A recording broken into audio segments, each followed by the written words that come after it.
Diyos ay magkasimulang mag-usap at magpahayag kay Abraham. Ako ang makapangyarihang Diyos. Lumakad ka sa harapan ko at magpakasal.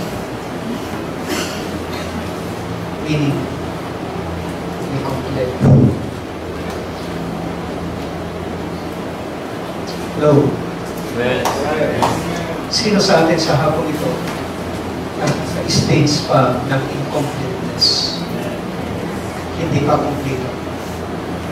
Meron pang hinahanap. Meron pang kakulangan. Meron ba? Narito ba ang mga binhi ni Abraham na nasa linya yun? Of course, dumaan si Abraham sa ganon. Hindi tayo exempt. May plano ang Diyos, may mga pangako ang Diyos, pero ang unang yugto ng buhay ni Abraham ay hindi kumplito. At nakita niya ang bakit. Ang ikalawang yugto ay panibagong pag-akay. Buburahin ng Diyos ang mga kakulangan. Napakasarap. Pupunan ng Diyos ang mga kahukaran. Hallelujah. Ito'y panibagong yugto ng pag-akay ng Diyos sa Amen. Sa buhay ni Abraham.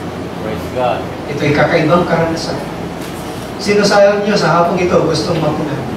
Amen.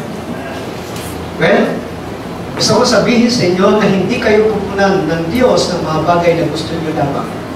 Pupunan ng Diyos ang mga kakulangan ng kanyang mga pangako na di niyo pa nararanasan. Amen. Dahil ang Diyos ay hindi gagawa ng anumang bagay na hindi niya sinalita. Lahat ng bagay na gagawin ng Diyos ay ayon lamang sa mga binigkas niya. Sinabi niya. Kung ang Diyos ay may pangako para sa inyo, kung ang Diyos ay may pag-akay sa inyo, kung may binuksan ng mga kapahayagan sa kasulatan para sa inyo, ang Diyos ay nakatali sa mga pangako at kapahayagan niya. Amen. At kung ang inyong pakiwari ngayon sa inyong mga buhay ay hindi pa naging lubos, ang inyong karanasan sa mga pangakong yan, ang ikalawang yugto ng pag-akay ng Diyos ay ang kalubusan. Hallelujah. Hallelujah. Praise God. That's the reason na pakilala ang Diyos kay Abraham. El Shaddai, the Almighty God. Amen. Ang Diyos na makapangyarihan sa